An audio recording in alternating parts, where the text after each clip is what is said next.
या मतदारसंघात भाजपचा जो हा अवतार बघितला तर या अवतारात ही सीट देणंच भाग आहे. या मतदारसंघात 60-70-80 हजाराची लीड घेऊन आपण निघणार आहोत.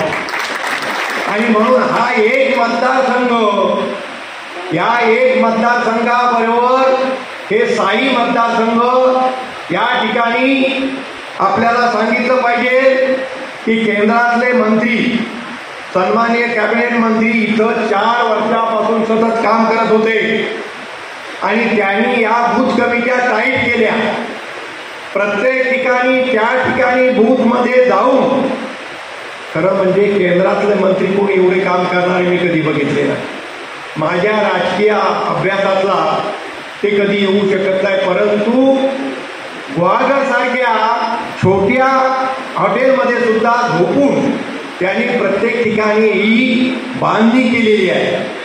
या बूथ कमिट्या टाईट केलेल्या आहेत.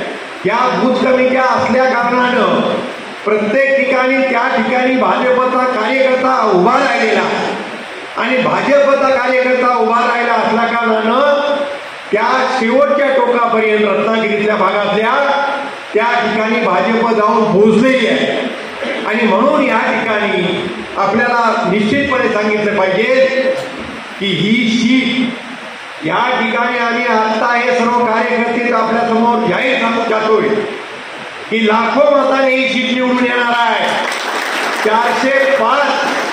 405 मोदी साहेबांनी जरी सांगितलं असलं तरी 405 नव्हे 450 होतील. परंतु ही सीट निवडून यायला पाहिजे आणि ह्या सीटसाठी आमचा आग्रह आहे